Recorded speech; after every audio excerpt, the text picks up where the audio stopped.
poder estar de volta aqui no Chácara Paineiras Manhã, ensinando a palavra. Faz algum tempo, 3 semanas já, que eu não tenho ministrado na nossa comunidade. Eu sinto falta disso.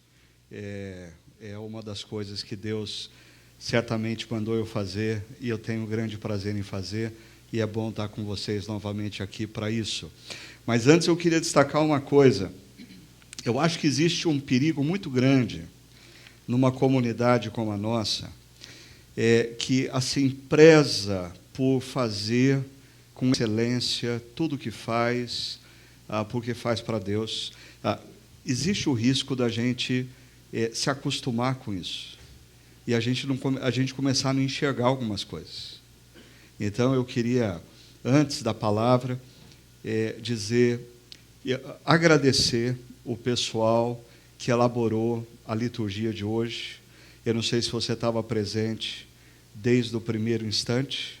Às vezes a gente está de corpo presente, mas a mente demora para chegar, né? Mas, assim, é impressionante como essa liturgia foi bem preparada e abençoou a minha vida na sua condução. Quero também dar uma palavra de gratidão ao pessoal que trabalha com o cenário na nossa comunidade. Eu não sei se você notou, né? Se você puder olhar a arte da nossa série e perceber nas laterais aqui, que capricho. E eles fazem tudo isso, porque assim, uma coisa é a gente decorar o nosso escritório, decorar a nossa casa para os próximos 2, 3, 4, 5 anos. Eles têm todo esse trabalho só para 4 semanas. Mas eles fazem isso com alegria, porque eles fazem para Deus. E, é claro, com o objetivo que você entre nesse espaço e seja convidado o tempo todo a pensar acerca do que Deus quer falar ao seu coração nessa manhã. Nós estamos começando uma nova série, essa série Surpreendidos pela Esperança. E deixa eu fazer um link dessa série com o que vocês viram na semana passada. Alguns viram com o pastor Everton, outros com o pastor Juliano, quando eles, de maneira fantástica, expuseram a palavra de Deus e introduziram a exposição da palavra de Deus, nos lembrando do momento do nosso país. O nosso país sempre teve na sua história um seríssimo problema ético, ok? Problema com ética no nosso país não nasceu há 2, 3 mandatos atrás, como alguns pensam. O problema ético da nossa nação vem desde a sua colonização. Agora, eu acho que nunca o brasileiro se deparou tão frontalmente com a falta de ética. Nunca, talvez, o brasileiro tenha percebido o quanto a falta de ética o afeta, o fere, destrói a sociedade que ele vive, como nos últimos anos, nos anos recentes. Quando nós falamos de administração pública, o nosso país só vai caindo de posição quando o assunto é integridade na administração pública. No último levantamento da Transparência Internacional, nós estávamos no lugar 96, quando examinados 180 países, ou seja, nós fazemos parte da metade mais corrupta e que administra mal tudo o que é público. Ainda, nós vimos que o Brasil mantém o primeiro lugar no ranking de percepção de corrupção no mundo dos negócios, quando questionados, empresários no Brasil, 96% deles, olha só, 96% deles acreditam que suborno é comum nos negócios. Logo, falta de ética não é um problema só no setor público. Falta de ética é um problema também no setor privado. Então, vamos deixar de hipocrisia, porque é muito fácil nós lançarmos farpas sobre a classe política brasileira, que, convenhamos, é um problema seríssimo na nossa nação, mas não vamos ser hipócritas. A falta de ética não está só no setor público. A falta de ética está na maneira como a gente lida com os nossos próprios impostos, no nosso dia a dia. Ainda, 94% dos brasileiros não se sente representado pelos seus atuais políticos. 94%, quase que a nação inteira desacredita da classe política hoje. E, para mim, o mais preocupante é que, especialmente essa geração mais jovem, que não conhece a história da luta pela democracia no nosso país, quase metade dos entrevistados questiona se a democracia é, de fato, a melhor forma de governo. Ainda, devido à crise econômica, social e ética no nosso país, segundo a Receita Federal, declarações de saída definitiva do país cresce 81% nos últimos 3 anos. Quase que dobrou o número de brasileiros que estão saindo definitivamente do nosso país, em 3 anos. E interessante, diferentemente de uma migração que ocorreu nos anos 80, início dos anos 90 do século passado, dessa vez, quem está migrando é a classe média e jovens profissionais em busca de qualidades, oportunidades no exterior, eles que representam a maior parte desse êxodo brasileiro. Aqui na nossa própria comunidade, mesmo, nós podemos perceber isso. Talvez, nos últimos 2 anos, nós perdemos aí de 10 a 15 jovens casais que se foram. Canadá, Estados Unidos, Itália, Inglaterra, em busca de melhores condições de se viver. Tudo isso reflete a desesperança que se instalou na nossa nação. E, para mim, eu tenho uma tese. Diferentemente de outras crises vividas no passado, essa crise que nós estamos vivendo, ela está gerando uma depressão social.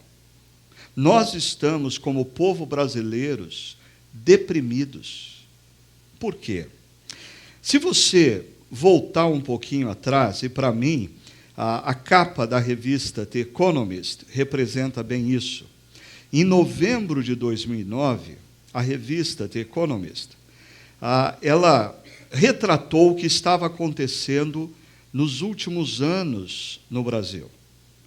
Brasil takes off. Brasil decola. A reportagem de capa dessa revista, em 2009, convidava a todos os grandes empresários do mundo a olharem para o Brasil, porque o Brasil era a bola da vez. Tudo ia dar certo. Além da economia brasileira, naquela época, estar muito boa, aquecida, produto interno bruto, crescendo no país. Quando nós olhávamos pela frente, ainda tínhamos uma Copa do Mundo, Olimpíadas do Rio, investimento na infraestrutura para que esses eventos acontecessem. Tudo nos inspirava a sonharmos que nós viveríamos ainda num país de primeiro mundo. Nunca o brasileiro viajou tanto para o exterior. Nunca o brasileiro consumiu tanto no exterior. Nunca o brasileiro adquiriu o carro com tanta facilidade. De repente, nós fomos assaltados por essa crise. E isso é representado também pela capa da revista The Economist, em setembro de 2013. Has Brazil blown it? Ou seja, o Brasil estragou tudo. Interessante, a sugestão da capa é que não foi ninguém de fora que estragou. Nós, brasileiros, estragamos tudo. E desde então, nós estamos vivendo uma crise econômica que se confunde com uma crise política, que se confunde com uma crise ética e que tem nos assaltado e gerado em nós uma crise de esperança. Eu sempre fui uma pessoa apaixonada pelo Brasil, pelas coisas do Brasil. Ao longo da minha vida, tive talvez 3, 4 oportunidades de ir a viver e trabalhar fora do país, e eu dizia, não, a minha vocação, o meu sonho, a minha alegria é o país, é o meu país, é o Brasil. Mas eu nunca pensei que um dia eu fosse viver o sentimento de ver jovens queridos, parentes, amigos, membros da comunidade, dizendo, pastor, nós precisamos ir embora. E eu dizer para eles, eu vou orar por vocês. Desesperança.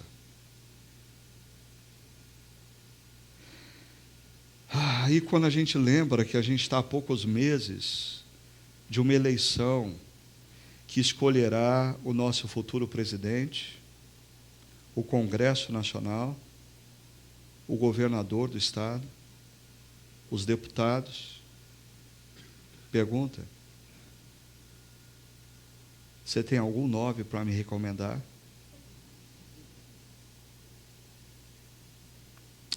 A gente dá risada para não chorar. Mas eu queria insistir nessa tese. Nós estamos vivendo um momento de depressão social. Como um dos pastores dessa comunidade, tem me preocupado perceber que esse momento tem atingido líderes e pessoas muito queridas da nossa comunidade, que, devido às dificuldades profissionais, devido aos problemas econômicos, começam a enfrentar a depressão. Isso começa a se confundir com a relação conjugal. O casal está há muito tempo tendo que discutir aonde cortar, e não tem mais gordura para cortar, e começa a cortar carne, aí a gente já está cortando o osso. Isso começa a afetar a saúde da família. A gente percebe até uma desmobilização de pessoas em relação aos ministérios que elas exerciam na comunidade cristã. Elas não se dão conta disso, mas essa desmobilização é fruto de um cansaço que não tem a ver com a igreja, tem a ver com a vida. Por isso, como eu disse semana passada, eu não sei quanto a você, mas eu estou precisando ser surpreendido pela esperança. Eu estou precisando receber uma carta que diga para mim que tudo vai mudar. Eu estou precisando receber um telefonema, que uma voz do outro lado diga assim, olha, eu tenho uma grande notícia, a coisa vai mudar. Eu estou precisando receber um WhatsApp de alguém que tem informações privilegiadas dos céus, que diga, olha, eu ouvi os anjos conversando aqui, informação privilegiada, a coisa vai mudar. Por isso, nas próximas semanas, nós queremos conversar com vocês sobre esses 4 capítulos do livro do profeta Isaías. Porque esses 4 capítulos, eles funcionam como o WhatsApp que trouxe esperança para um povo. A ligação de telefone que trouxe esperança para alguém. A conversa que fez com que a mente e o coração de um grupo de pessoas voltasse a sonhar. Deixa eu introduzir você no contexto dessa mensagem. Para tanto, eu vou ter que voltar cerca de 500 anos do que acontece em Isaías 40, 41, 42, 43. Se nós voltarmos 500 anos, por volta do ano 1000 a.C., o reino de Israel se consolida através de 3 grandes reinados: o reinado do rei Saul, o reinado do rei Davi, o reinado do rei Salomão. No entanto, depois da morte do rei Salomão, existe uma cisão, existe uma divisão no reino. E o reino do norte passa ou continua a se chamar Israel, mas é o reino do sul que vai ter a atenção de Deus por algumas razões, mas o reino do sul passa a se chamar Judá. E ao longo de 2, 3 séculos, esses 2 reinos vivem separados, mas com uma atitude muito comum, uma atitude que marca o afastamento deles de Deus, dos princípios e valores de Deus. Essas 2 nações gradativamente se rendem aos ídolos, deixam de adorar a Deus e passam a adorar os ídolos que representavam para eles esperança. Eles passam a colocar a esperança de que a agricultura vai melhorar em Baal, eles passam a colocar a esperança de que o dinheiro vai vir em Mamon. Eles deixam gradativamente de adorar a Deus e passam a confiar em ídolos. É interessante como nações idólatras são nações que mais cedo ou mais tarde vivem um completo estado de injustiça. A injustiça social passa a permear todas as relações. Porque os ídolos não nos conduzem a uma vida melhor. Os ídolos corrompem o nosso coração.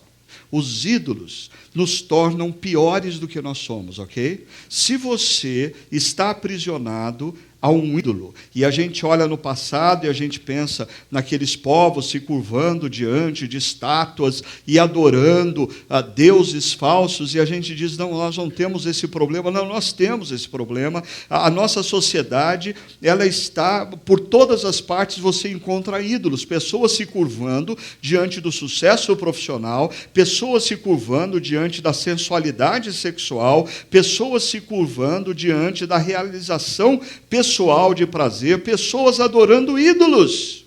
E os ídolos não nos tornam melhores, os ídolos nos tornam piores. Os ídolos gradativamente nos corrompem, e gradativamente corrompem as nossas relações. E, consequentemente, a injustiça social é uma marca presente em sociedades idólatras. Aonde existe idolatria, em qualquer momento da história, em qualquer lugar do mundo, perceba, aonde existe idolatria, existe injustiça social. E aí, Deus se vê envergonhado desse povo, porque Deus chamou esse povo e colocou esse povo num determinado lugar, para que as demais nações vissem a sabedoria de Deus através do estilo de vida desse povo. Mas esse povo, ao invés de viver um estilo de vida que chame a atenção das nações para a sabedoria de Deus, esse povo é um povo que passa a viver de tal maneira que envergonha o nome de Deus. Lição de casa, não vai dar tempo. Anota aí, Amós 5, para você entender qual era a acusação de Deus contra esse povo. Por isso, no reino do norte, Deus envia a Síria, e a Síria torna o reino do norte cativo, e nós vamos assistir na história o fim do reino do norte. O reino do norte acabou, o reino do norte apagou, não existe mais Israel. Por outro lado, cerca de 1,5 século a 2 séculos mais tarde, Deus envia a Babilônia. Primeiramente, a Babilônia pega e torna refém a classe nobre, a classe intelectual, os jovens profissionais são retirados de Judá e levados cativo. Uma coisa que talvez hoje nós temos os nossos jovens profissionais sendo levados cativos por outras razões, mas eles estão sendo levados. E aqui existe um impasse. Será que Deus vai fazer com o povo de Judá o mesmo que fez com o povo de Israel, que desapareceu da história? É aqui que entra o livro do profeta Isaías. Isaías é um profeta que vive nos momentos que antecedem a invasão da Babilônia e a destruição de Jerusalém. Isaías vê o povo sendo levado embora. Isaías vê o sofrimento do povo que é tomado pela Babilônia. Agora, se você for ler o profeta Isaías, você vai perceber o seguinte: o livro do profeta Isaías está muito bem dividido da seguinte maneira. Os primeiros 39 capítulos fala de juízo. É Isaías dizendo para o povo por que ele está sofrendo. É Isaías lembrando o povo que ele está sofrendo porque ele se afastou de Deus, porque ele se curvou diante de ídolos, porque eles acharam que o dinheiro, que o sexo, que o prazer, que outras coisas iam resolver o problema deles e não Deus verdadeiro. E por isso eles estão sofrendo. Mas, de repente, a partir do capítulo 40, existe uma mudança de tom nas profecias. Deus começa a falar de um novo tempo, de que as coisas iam mudar. E esses 4 capítulos que nós vamos estudar, eles estão bem aqui, são as primeiras palavras de esperança, depois que o povo se encontra já há 70 anos no cativeiro. Nós não estamos há 7 anos na crise. Esse povo fica 70 anos imerso na crise. É tempo para a primeira geração que entrou na crise morrer, a segunda geração dos filhos viverem a plenitude da crise, nascerem os netos e a crise ainda permanece. Dá tempo de 3 gerações sofrer. Diante disso, olha o que Isaías 40 nos diz. Consolem o meu povo, diz o Senhor de vocês. Encorajem a Jerusalém e anunciem que ela já cumpriu o trabalho que lhe foi imposto, pagou por sua iniquidade e recebeu da mão do Senhor em dobro por todos os seus pecados. Eu queria que você se lembrasse da figura inicial que eu trouxe. Esse povo está há 70 anos sofrendo, há 70 anos no cativeiro.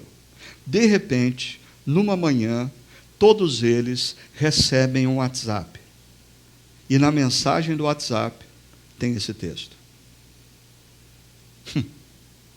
Deus dizendo: consolem o meu povo, consolem. A palavra, o verbo consolar no hebraico, significa literalmente: deixe de sufocar, deixe eles voltarem a respirar, deem novamente ar para o meu povo. Encorajem a Jerusalém. E interessante que o verbo encorajar está diretamente relacionado ao que eles vão ouvir. Encorajem e anunciem. Ou seja, a mensagem que vem em seguida é uma mensagem que vai trazer um encorajamento que esse povo não tem há 70 anos. A mensagem que vem em seguida vai derramar sobre a mente e o coração desse povo uma esperança que não é sentida há 3 gerações. O texto continua dizendo: porque ela, Israel, já cumpriu o trabalho imposto, já pagou pela sua iniquidade e já recebeu da mão do Senhor em dobro pelos seus pecados. O que nós estamos falando aqui é como se Deus, como justo juiz, por ele ser justo juiz, da mesma maneira como, num determinado momento, ele diz: basta. esse povo está envergonhando o meu nome, esse povo com seu estilo de vida, ao invés de ser luz entre homens e mulheres, está promovendo trevas. Chega, e Deus vai disciplinar esse povo. Mas o mesmo Deus que disciplina esse povo é o Deus que olha para a situação e diz: ok, eles já sofreram o suficiente. A disciplina já foi o suficiente. O nosso Deus não é um Deus que perpetua a dor e o sofrimento. Perceba, pode soar estranho para algumas pessoas, essa última frase, Israel recebeu da mão do Senhor em dobro por todos os seus pecados. Mas é interessante como essa frase pertence à base da lei que foi dada por Deus ao povo. Eu só quero relembrar para você um trecho. Olha só, Êxodo capítulo 22, verso 4 e verso 7 diz assim: se o que foi roubado for encontrado vivo em seu poder, no poder do ladrão, seja boi, seja jumento, seja ovelha, ele deverá restituí-lo em dobro. Nos tempos do Antigo Testamento, segundo a lei de Deus, ladrão não devolve o que roubou. Ladrão tem que devolver o que roubou e uma segunda parte, em dobro. Corrupto não tem que devolver o que roubou. Tem que devolver em dobro. Em dobro. Ainda, se alguém entregar ao seu próximo prata ou bens para serem guardados, e estes forem roubados, se, por exemplo, se o cidadão entregar os seus bens para o governo através do imposto de renda, para ser bem administrado, né, e esses forem roubados da casa deste, o ladrão, se for encontrado, eles também tinham dificuldade em encontrar o ladrão naquela época, né? Terá que restituí-los em dobro. Qual que é a questão entre Deus e Israel? Israel roubou a honra de Deus. Deus colocou Israel no meio das nações para ser luz através do estilo de vida que seria gerado pelos princípios e valores. Quando Israel não vive a partir dos princípios e valores de Deus, Israel rouba a honra de Deus, porque ela envergonha Deus. Então Deus diz: eu vou disciplinar Israel. E seria isso possível hoje em dia? Seria a disciplina de Deus ainda uma realidade? Porque quando você pega esse verso 2, ela já cumpriu, ela já pagou, ela já recebeu da mão de Deus pelos seus pecados, nós estamos falando de disciplina de Deus. E em reflexões passadas, eu não vou aprofundar aqui a questão, em reflexões passadas, nós já vimos que a disciplina de Deus é uma das possíveis fontes de sofrimento.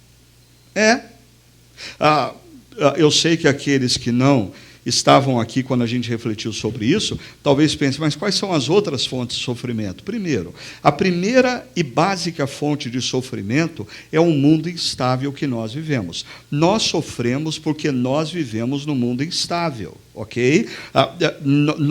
Nós somos diagnosticados com câncer porque o nosso BIOS está instável. Nós temos depressão porque a nossa psique está instável. Nós podemos ser alvo da violência urbana porque as nossas relações sociais estão instáveis. Não era para ser assim, mas os nossos primeiros pais romperam com Deus Criador, e desde o momento em que os nossos primeiros pais rompem com Deus Criador, tudo ao nosso redor se torna instável. Quando então você me pergunta, como Deus pode ser justo se tantas crianças estão morrendo de fome no mundo de hoje? A resposta é: mas quem disse que o mundo de hoje é o mundo que Deus sonhou e criou? O mundo de hoje é o seu mundo, é o meu mundo, é o mundo de seres humanos que em algum momento da história se acharam mais espertos do que o Deus Criador. E disseram para o Deus Criador: por favor, um passinho atrás, porque a partir daqui a gente assume. Mas, gente, Quantos de nós ainda não estamos fazendo a mesma coisa no nosso dia a dia, nos nossos negócios, nas nossas crises conjugais, com os nossos impulsos sexuais? O Deus Criador tem um plano, mas a gente diz para Ele: olha, desculpa, Deus Criador, eu te agradeço por você ter criado todas as coisas, mas, por favor, 2 passinhos atrás, deixa que a partir de agora eu cuido. E o mundo se torna um espaço instável que gera sofrimento ainda. Opções equivocadas nos levam à dor. Opções equivocadas na vida nos levam ao sofrimento. Ah, Deus, por que o Senhor permitiu que eu passasse por essa dor? Deus olha e fala assim: meu filho, desculpa, peraí, eu perdi alguma coisa aqui. Que história é essa de eu permitir? Eu te orientei o que você deveria fazer e você optou pelo caminho errado. Você se achou mais esperto. Nessa crise econômica, quantas vezes eu tenho visto pessoas sofrendo financeiramente? Por quê? Porque num determinado momento um amigo diz assim: eu descobri um jeito de você fazer dinheiro fácil. E você acreditou. E você botou o seu dinheiro numa negociação cinza degradê, numa negociação muito esquisita. E agora você diz: aonde estava Deus quando isso aconteceu? Eu digo para você: Deus estava falando para você: não se meta nisso. Continue trabalhando e tenha uma vida ética, preto no branco. Todo negócio que te parece cinza degradê, você tem que pular fora. Mas porque a gente se acha esperto, a gente sofre. Opções equivocadas. Ainda, a Bíblia nos diz que, às vezes, nós passamos pelo sofrimento porque nós estamos em meio a um processo de poda. João capítulo 15, Jesus diz que Deus, que é o agricultor, ele poda a videira para essa videira dar mais fruto. Às vezes na vida a gente está meio acomodadão, a gente entrou assim numa zona de conforto, a gente não cresce mais para lado nenhum. Aí sabe o que Deus faz? Deus joga a nossa vaquinha no precipício. E aí desestabiliza a coisa, e aí dói, e aí a gente grita: Deus, por quê? Deus fala: porque você estava paradão demais. Você está precisando repensar a sua vida, você está precisando repensar a sua história, você está precisando repensar como você vai construir. Então, às vezes, a adversidade e a dor tem a ver, por estranho que possa parecer para algumas pessoas, com um ato de Deus carinhoso para te mover. Quando eu olho para a minha vida, eu percebo claramente isso. Se em alguns momentos Deus não tivesse gerado a dor e não tivesse feito eu ter que mudar de posição, mudar de situação, mudar de espaço de trabalho, eu ainda estaria numa situação que não me realizaria. Mas porque Deus jogou minha vaquinha para o precipício, eu encontrei um outro caminho que Ele queria que eu vivesse. E por fim, uma quinta fonte de sofrimento é a intimidação, e essa fonte não tem nada a ver com Deus, essa fonte tem a ver com Lúcifer e os seus anjos decaídos. Sim, os anjos decaídos, muitas vezes quando pessoas dizem assim, e eu já vi com os meus próprios olhos isso, nos meus 31 anos de pastorado, o sujeito se aproxima, começa a ouvir a palavra de Deus, diz: eu quero viver com Deus, eu quero caminhar, eu quero reconstruir a minha vida a partir dos princípios e valores de Deus. Aí, esses anjos decaídos escutam isso: e o cara chega segunda-feira no trabalho, e o negócio que estava praticamente fechado na sexta-feira, ele recebe um telefonema, o cara diz: olha, eu vou ter que desfazer, não vai dar para a gente fazer o negócio. E começam as adversidades. E essas adversidades vêm para te intimidar, vêm para te encolher, vêm para você repensar a decisão que você tomou de seguir os caminhos de Deus. Agora, lembre-se que existe uma promessa bíblica que você jamais vai ser provado além das suas forças. O limite que Deus estabelece para esse tipo de situação é a força que Ele te dá para você resistir a essa situação. Então você tem aqui 5 fontes de sofrimento. Eu acho que vale a pena, se você vive um momento de adversidade na vida, um momento de dificuldades, vale a pena você pegar essas 5 fontes e refletir um pouquinho sobre elas. Eu diria, por favor, tome cuidado, na maioria das vezes o sofrimento está relacionado ao fato de que nós vivemos num mundo estável. Ok? Mas todas as demais, elas têm as suas implicações. E você precisa discernir por que você vive num momento de dor. Porque existe a possibilidade, sim, de a sua dor ser decorrente de um momento de disciplina de Deus. Você fez coisas erradas e você não só fez, como você está insistindo no caminho errado e você está se tornando altamente resistente a repensar, a mudança de mente, a arrependimento. E olha o que diz Provérbios capítulo 3, verso 11 e 12. Meu filho, não despreze a disciplina do Senhor, nem se magoe com a sua repreensão. Nós vivemos dias em que quando pais disciplinam filhos, primeiro, isso já é raro, né? E se disciplinar, tem que lidar com a mágoa do filho. O filho ficou magoado. Interessante, há 3.000 anos atrás, Deus dizia, meu filho, não se magoe quando Deus te repreende. Sabe por quê? Olha o verso 12. Porque o Senhor, Deus, Ele disciplina quem Ele ama. A disciplina, ela não é fruto da raiva, nem da ira. A disciplina é fruto do amor de Deus por você.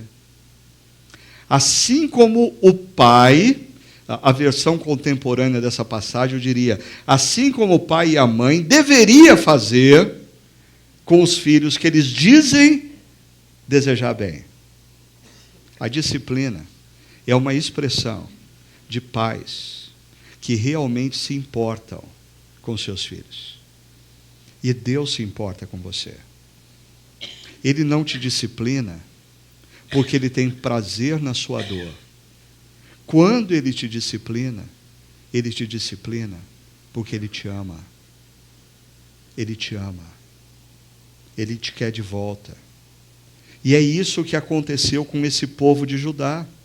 E por isso, continuando o texto, o verso 3 diz, uma voz clama. E esse texto vai ser usado no Novo Testamento para a figura de João Batista. Ok? João Batista vai ser identificado com esse texto. Mas olha o que diz o texto. Uma voz clama. No deserto, preparem um caminho para o Senhor. Façam no deserto um caminho reto para o nosso Deus. Você percebe a poesia aí? São 2 linhas paralelas. A primeira linha, no deserto. A terceira linha, façam no deserto. A segunda linha, preparem o caminho para o Senhor. A quarta linha, um caminho reto para o nosso Deus. A segunda e a quarta linha falam de caminho. A primeira e a terceira linha falam de deserto. O que é o deserto na espiritualidade bíblica? O deserto é um espaço de adversidades e lutas, no qual Deus trabalha em nossas vidas, convidando-nos à transformação. O deserto não é um lugar agradável na espiritualidade bíblica. Na espiritualidade bíblica, o deserto não é um espaço geográfico, ok? O deserto é um espaço existencial. O deserto, na espiritualidade bíblica, você adentra quando, inesperadamente, você enfrenta o divórcio. Quando, inesperadamente, você perde um filho. Quando, inesperadamente, todo o seu negócio vai ralo abaixo. E você adentra num espaço existencial que é o deserto. O deserto não é bom. Mas o deserto na espiritualidade bíblica é um espaço no qual Deus trabalha nas nossas vidas. Foi assim com Davi. Antes dele se tornar rei de Israel, ele passa 8 anos no deserto. Foi assim com o povo de Israel, que passa 40 anos no deserto. Eu sei que algumas pessoas têm medo do deserto, mas é interessante que na espiritualidade bíblica, ninguém se perde no deserto. Eu gosto de fazer menção a Davi. Davi, 8 anos sendo perseguido por Saul no deserto. Davi escreve salmos, Davi ora a Deus, Davi compõe canções, Davi vive de maneira piedosa. Aí acabou o deserto, Davi vai para o palácio, prosperou, o rei dele está dando certo. O que acontece no palácio? Davi se perde. Vai por mim. O espaço mais perigoso para nós, seres humanos, não é o deserto, são os palácios. Homens e mulheres se perdem não em tempos de adversidade, eles se perdem em tempo de prosperidade. Os grandes casos de corrupção no nosso país e as cifras milionárias não têm como agente da corrupção homens e mulheres que estavam passando por tempos de adversidade. Muito pelo contrário. Todos eles estavam vivendo tempos de prosperidade. Eles se perderam na prosperidade. Mas o texto fala para a gente, no deserto, preparar o caminho do Senhor. No deserto, preparar um caminho reto para o nosso Deus. E aqui deixa eu voltar na história para você entender a cultura da época, ok? Nós estamos num tempo onde não existem grandes highways, grandes estradas como a Bandeirantes, que liga aqui Campinas a São Paulo, construída pelo governo. Não. As estradas naquela época, elas são muito mais fruto da insistência de determinadas caravanas passarem pelo mesmo lugar. Então, na medida que as pessoas passavam pelo mesmo lugar, a terra ia ficando mais dura, rígida, e aquilo ia se tornando um caminho, e aquilo se tornava uma rota. Quem construiu aquela rota? Os próprios homens. Quem construiu aquela rota? As caravanas. No entanto, pessoas que viviam no entorno dessas rotas, gradativamente se sentiam responsáveis por cuidar daquela estrada, daquela rota. Por quê? Porque eles eram os principais usuários daquela rota. Tudo que eles produziam para levar para a cidade tinha que passar por ali. Então, os próprios moradores da região se preocupavam em preparar o caminho. Agora vem o pulo do gato. E quando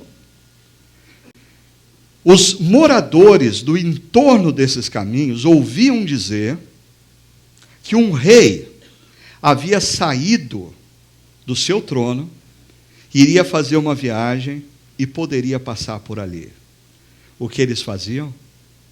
Eles preparavam o caminho, porque eles queriam que, quando o rei passasse, o rei admirasse a qualidade da estrada mantida por eles. Quando Isaías anuncia que o tempo do sofrimento é chegado, Deus vai fazer algo novo.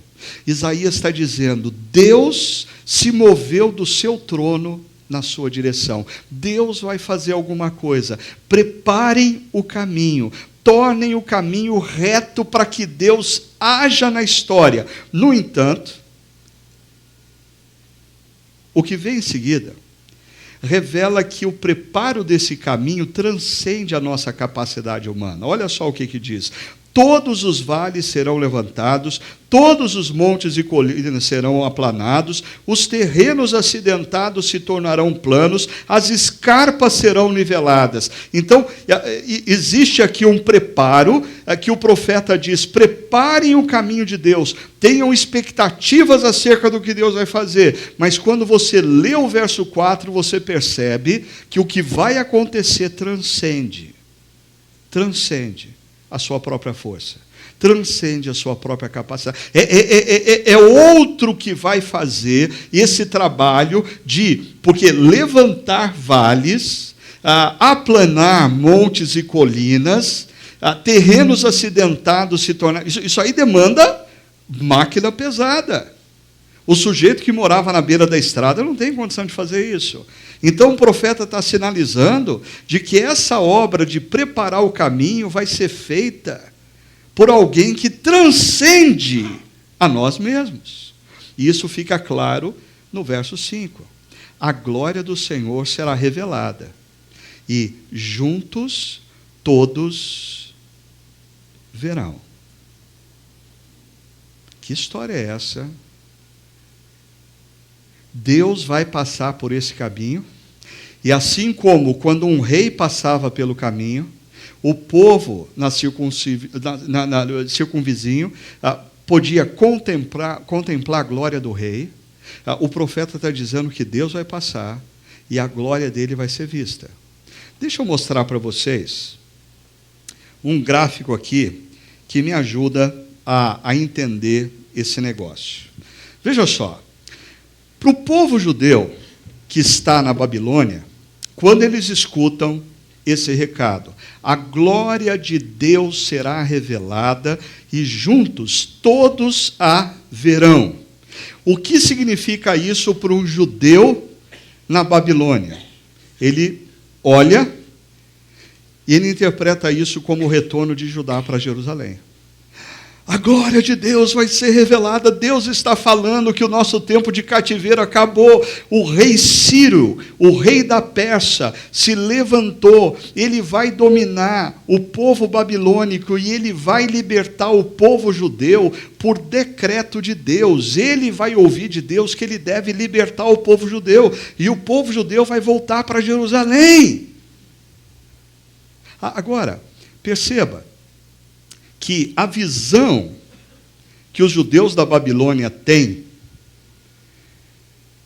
impede eles de enxergarem coisas que ainda estão por vir. Porque esse monte está na frente da visão deles. Mas o que acontece com aqueles judeus pós-exílio que voltam para Jerusalém e escutam o profeta Isaías dizendo: a glória do Senhor será revelada e juntos todos a verão? Isso vai ser interpretado por alguns como a vinda de Jesus. O evangelista João diz: e vimos a sua glória, glória como a do Pai. Jesus é a glória que estava para ser revelada.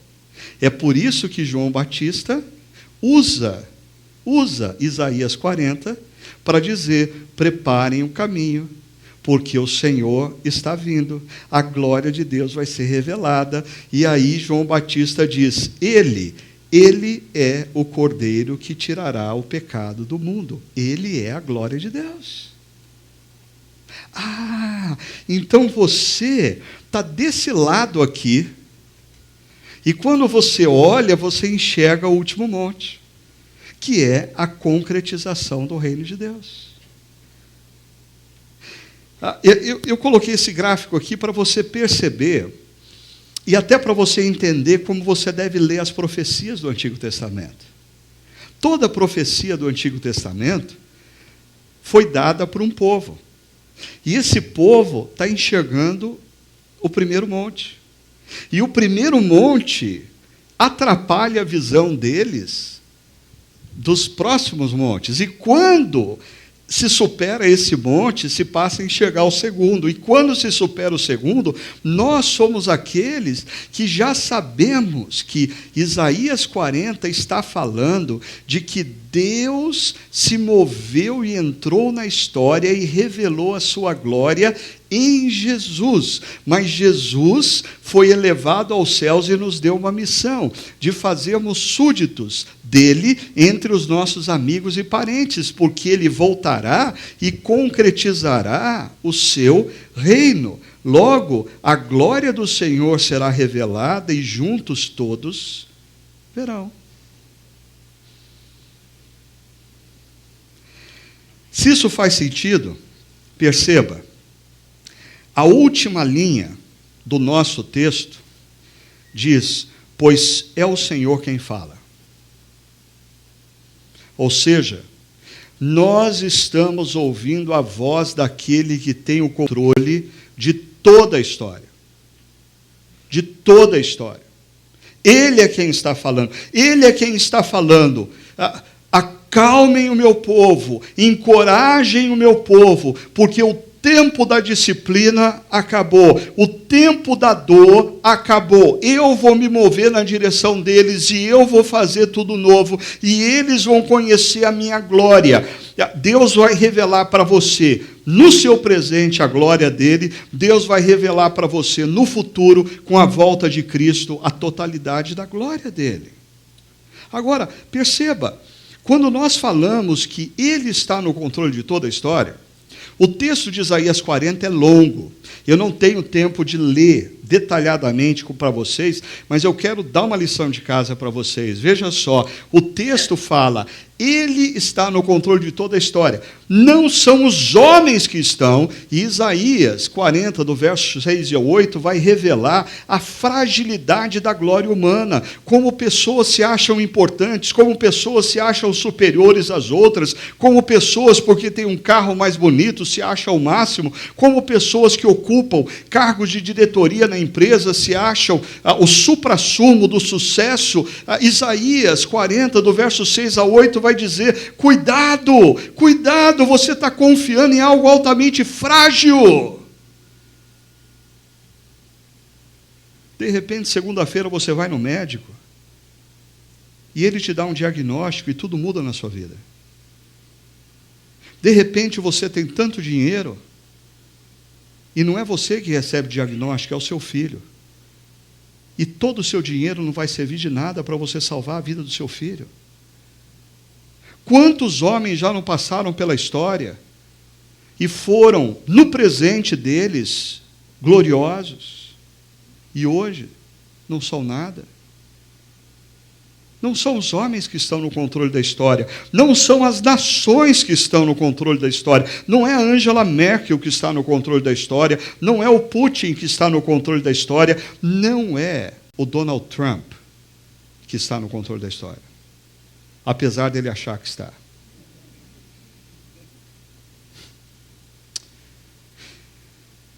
Você já parou para pensar que uma minúscula placa dentro das artérias de um homem que é presidente dos Estados Unidos da América, uma minúscula placa que ele não tem controle nenhuma sobre ela, se desgruda, começa a circular pelo seu sangue, atinge o seu cérebro e ele se torna incapaz. O poder da história está nas mãos das nações? O mundo já assistiu grandes impérios surgindo. E aonde eles estão? Aonde está o grande império babilônico? Aonde está o grande império assírio? Aonde está o grande império egípcio? Aonde está o grande império romano? Aonde está o grande império grego? Talvez se nós pudéssemos ver alguns séculos a mais, a gente estaria dizendo, aonde está o grande império norte-americano?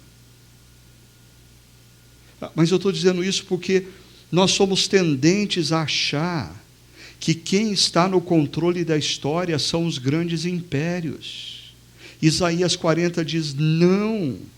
E ainda, Isaías 40, verso 18 a 20, vai dizer, os ídolos não estão no controle da história. O dinheiro não está no controle da história, a sua beleza física não está no controle da história, o prazer não está no controle da história, os grandes ídolos que seduzem você a confiar neles, eles não estão no controle da história. E pena que a gente não tem tempo, mas você precisa ler Isaías 40 depois dessa reflexão, para perceber que descrição fantástica Isaías faz de quem é Deus. Quem é Deus? Uma das poesias mais belas que nós temos em toda a Bíblia, manifestando o tamanho de Deus, a glória de Deus. Assim, os versos 9 e 11 diz, aqui está o seu Deus. E olha só, Quem é o nosso Deus? O soberano Senhor vem com poder, com o seu braço forte, ele governa, a sua recompensa com ele está e seu galardão a acompanha. Em outras palavras, o nosso Deus é o Deus que tem o poder e a justiça. Você está vivendo dor e sofrimento como fruto da injustiça? Deus vai trazer justiça. Você olha para a sua situação e você diz, não tem mais jeito. Humanamente falando, não tem jeito. Deus tem o poder. Deus tem o poder. Mas o texto, no verso 11 diz, como pastor ele cuida do seu rebanho, com um braço ajunta os cordeiros e os carrega no colo. Eu acho essa é uma expressão fantástica, porque por um lado, Deus detém o poder e a justiça. Por outro, ele cuida e ama. Esse é o nosso Deus. Ele tem o poder e a justiça. Ele é grande o suficiente para reger todo o universo. Mas ele olha para você. Pare e pensa nisso. Ele te conhece pelo nome. Ele te chama pelo nome. E ele encontra tempo para colocar você no colo dele. E ele diz, meu filho, minha filha, eu vou cuidar de você. Eu vou cuidar de você. Uma das expressões mais recorrentes nesses 4 capítulos de Isaías vai ser, não tenha medo, não tenha medo. A situação pode estar caótica no âmbito internacional, as nações podem estar colidindo entre si, a economia pode estar indo abaixo, os índices de desemprego estão indo acima, a desesperança cerca por todos os lados, e Deus diz, mas você é minha ovelha, confie nisso, eu vou cuidar de você. Enquanto a manifestação de poder e justiça não vem, Deus é o bom pastor, que diz que nada vai te faltar. Mas uma palavra final aos que esqueceram de quem Deus é e o que Ele faz. Porque o povo que estava no cativeiro se esqueceu. E quando a gente entra em períodos de muita adversidade e sofrimento, a gente começa a ficar aflito, o coração fica ansioso, a gente começa a tomar decisões erradas, a gente começa a se embolar todo, a cabeça fica confusa e a gente se esquece de quem Deus é. Olha quais são as palavras finais do profeta em Isaías 40, verso 27. Por que você reclama, ó Jacó, e por que se queixa, ó Israel? 2 linhas paralelas. Do que o povo de Judá está reclamando? Olha a reclamação deles. O Senhor não se interessa pela minha situação. O meu Deus não considera a minha causa. Você já se sentiu assim? Os negócios indo mal, o casamento indo mal, a enfermidade batendo na porta da sua casa, e você dizendo, Deus, o Senhor não se interessa por mim. Deus, o Senhor não considera a minha causa. E o profeta responde ao povo reclamão, será que você não sabe?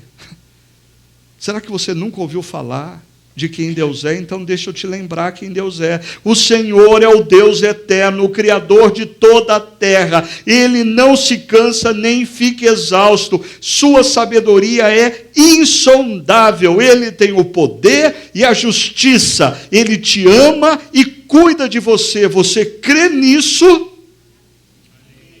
Porque se você crê nisso, é aquele que fortalece o cansado. Ele dá grande vigor ao que está sem forças. Olha, até os jovens se cansam e ficam exaustos, e os moços tropeçam e caem, mas aqueles que esperam pelo Senhor, o Deus da justiça e do poder, o Deus do amor e do cuidado, aqueles que esperam no Senhor renovam as suas forças, voam alto como águias, correm e não ficam exaustos, andam e não se cansam.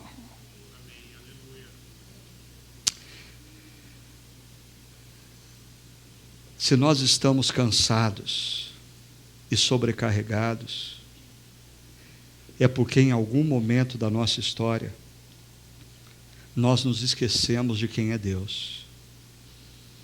E nós passamos a confiar nos ídolos.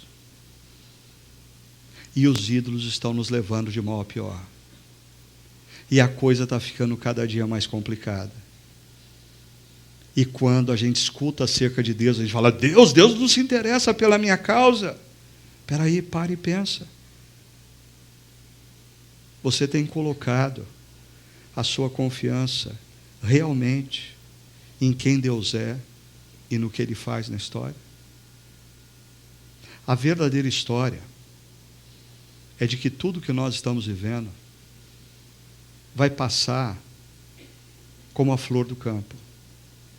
E a única coisa que vai se estabelecer para todo sempre é o reino de Deus com aqueles que Ele ama. Eu e você. E todos os demais. Queria terminar convidando você para um tempo de reflexão. Estaria nossa nação sob a disciplina de Deus? Por favor, isso não é uma afirmação. Isso é uma pergunta, tá? Mas uma pergunta que tem me incomodado muito nos últimos anos. Você percebeu que a gente sai de epidemia, entra outro, sai de problema, desastre ecológico e vem outro. Quando parece que a crise, a água baixou, vem um outro escândalo, a água aumenta outra vez. Não sei, se Deus tem dificuldades com nações que se curvam diante da idolatria e gradativamente se tornam nações onde a injustiça social permeia, o nosso país é um país que tem uma das maiores desigualdades sociais do mundo. Nós estaríamos sob a disciplina de Deus? Se nós estamos, qual seria o nosso papel como povo dele? Neemias, quando escuta falar da situação do povo em Jerusalém, ele ora e ele pede perdão pelos pecados na primeira pessoa do plural. Nós erramos. O próprio profeta Isaías começa o livro dele acusando o povo. O povo é isso, o povo é aquilo, o povo... De repente ele tem uma experiência de estar face a face com o trono de Deus e ele grita, ai de mim, Senhor, porque eu sou como esse povo. E a promessa de Deus é que se o povo que se chama pelo nome dele se humilhar e orar, ele vai ouvir as orações e ele vai agir. Se o povo brasileiro está sob disciplina de Deus, é uma pergunta. O povo de Deus, no meio do povo brasileiro, já se humilhou e já passou a orar por essa nação? Ainda, diante das lutas e adversidades no presente, tem você confiado e esperado pela glória do Senhor na história? Porque existe um perigo muito grande aqui. O perigo de nós estarmos sofrendo no presente, porque a gente está preocupado com a nossa glória. Porque essa crise econômica está ameaçando a nossa glória. Essa crise econômica está ameaçando a nossa glória profissional, a nossa glória financeira, a nossa glória da beleza física, e a gente começa a ficar incomodado com tudo isso. A pergunta é, nós estamos esperando a verdadeira glória? Nós desejamos a glória de Deus na história? Nós cremos que essa é a glória que vai resolver todos os nossos problemas? Ou nós insistimos em achar que o que vai resolver o nosso problema é a nossa glória profissional, é a nossa glória financeira, é a nossa glória da beleza física. Terceira e última pergunta. Em tempos de intensa crise, como a que nós estamos vivendo, em que ou em quem tem você colocado sua confiança?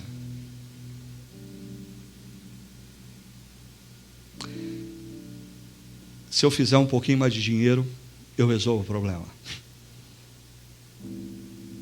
Se eu ficar um pouquinho mais bonitinha, eu resolvo o problema. Se eu alcançar aquela posição profissional, eu resolvo o problema. Resolve? Você tem certeza que resolve? Você pode estar colocando a sua confiança num ídolo e não no Deus que o profeta diz assim: mas aqueles que esperam no Senhor renovam as suas forças, voam alto como águias, correm e não ficam exaustos, andam e não se cansam. Feche os seus olhos, vamos orar. Senhor, nós vivemos dias complexos e difíceis na nossa nação. Os casos de corrupção se multiplicam, a injustiça está por todas as partes, o sofrimento decorrente do desemprego, da ausência de negócios, fazem com que os nossos corações se abatam, as nossas mentes sejam tomadas pela preocupação. Mas nós queríamos nessa manhã declarar que nós relembramos uma verdade, de que o Senhor é o Deus que está no controle de todas as coisas, e aqueles que confiam e esperam pelo Senhor terão suas forças renovadas em meio à crise, terão suas forças restabelecidas em meio às adversidades, terão suas forças revitalizadas em meio à dor e o sofrimento. E nós queremos experimentar isso, Senhor. Perdoa-nos, ó Pai, se temos colocado a nossa esperança no que não pode nos trazer esperança. E que nessa manhã as nossas mentes e corações sejam movidos na direção do Senhor, a única, verdadeira e consistente fonte de esperança. Nós oramos no nome do nosso amado Jesus. Amém.